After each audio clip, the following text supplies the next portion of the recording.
প্রচুর পরিশ্রম করতে হয়। এটার পেছনে যে মেকআপ গেটআপ নিয়ে টিপটপ হয়ে বসে আছি একেবারে, হ্যাঁ নায়িকার তো কোনো কাজ নেই, শুধু মেকআপ নিয়ে বসে থাকা এবং সুন্দর হয়ে সেজেগুজে থাকা। এটার পেছনে যে কতটা হার্ডওয়ার্ক আছে এবং নিজেকে মেনটেন করে ধরে রাখা এবং এক একটা ক্যারেক্টার থেকে আরেকটা ক্যারেক্টারে শিফট করা, এটা অনেক কষ্টের ব্যাপার, অনেক সাধনার ব্যাপার। আমি বলবো ইন্ডাস্ট্রিতে আমরা সবাই যারা কাজ করি, পেশেন্স হার্ডওয়ার্ক ছাড়া কোনো জায়গা নেই, এখানে কোনো শর্টকাট নাই আসলে। না, বক্তব্য আসলে সিনেমাটা হলে গিয়ে দেখতে হবে, then you guys can relate যে কি আসলে সত্যতা। এখন আমি এরকম কিছুই বলতে পারছি না। এটা ইন্ডাস্ট্রির গল্প, ময়ূরাক্ষী একটা সবার জন্য, সবার একটা গল্প। সো হলে গিয়ে সিনেমাটা দেখে তারপর ডিসাইড করতে হবে। এখন আমি কিছুই বলতে চাই না, ইটস আ সারপ্রাইজ।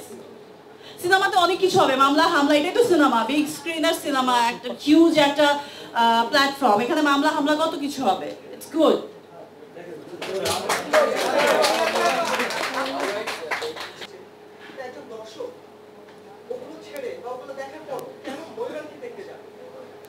দারুণ প্রশ্ন। আমরা আমাদের ঐতিহ্যের একটা অংশ সিনেমা, ঈদে ঈদে বড় বড় ছবিগুলো আসে একসাথে এবং একটা কম্পিটিশন হয়, 4টা-5টা ছবি থাকে, আমরা একটার পর একটা ছবি ঘুরে ঘুরে দেখি কোনটাতে কোনটা ভালো হলো, কোনটাই কেমন ছিল, কোনটা নায়কের ভঙ্গি কেমন ছিল, নায়িকার প্রেম কেমন ছিল, আমরা এগুলো নিয়ে আলোচনা করি। এগুলো ঈদের আলোচনা। তো ওই জায়গা থেকে আমরা মনে করেছি যে এই সময় এই একটা বড় উৎসবে, বাংলা চলচ্চিত্রের একটা উৎসবে আমরা অংশগ্রহণ করব এবং আমরা যে জনরার ছবিটা বানিয়েছি, আমরা যে গল্পটা বলতে চেয়েছি, এই ছবিটা আর অন্যান্য সকল ছবির সঙ্গে ওই কম্পিটিশন করার যোগ্যতা রাখে, গল্পের ওই মেরিটটা রাখে। দ্যাটস ওয়াই আমরা এই ঈদে এই সবগুলো সিনেমার সাথে, আমি আর একটু ভালো করে বলি, সাকিব ভাইয়ের সাথে, তুফানের সাথে, রায়হান রাফি আমার খুব প্রিয় পরিচালক, সাকিব ভাই আমার খুব প্রিয় অভিনেতা, এদের সাথে আমরা একই উৎসবে অংশগ্রহণ করছি।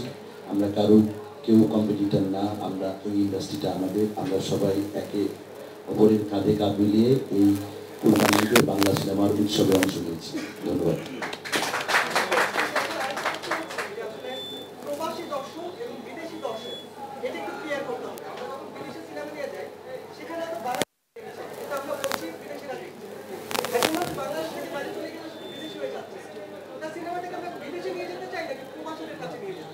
প্রথমে আমার টিচিং বাংলা ভাষাভাষীরা, 50 কোটি বাংলা ভাষাভাষী পৃথিবীতে ছড়িয়ে আছে, কলকাতা এবং আর অন্যান্য দেশগুলোতে। আমাদের এই প্রথম টার্গেট এই বাঙালি কমিউনিটি।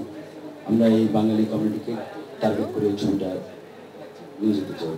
যেহেতু আমরা বলছি দেশে প্রথমবার বিমান চিন্তায় দেখেছি আমরা আমাদের চলচ্চিত্রে, এর আগে এরকম কোনো ব্যাপার ফিল্মে হয় না। ওই জায়গা থেকে একটা জায়গা তো আছে এবং আমাদের একটা কনফিডেন্সের জায়গা আছে। আমরা কনফিডেন্টলি দাবি করতে পারি যে ছবিটা বাংলা ভাষাভাষীরা দেখবে ইনশাআল্লাহ।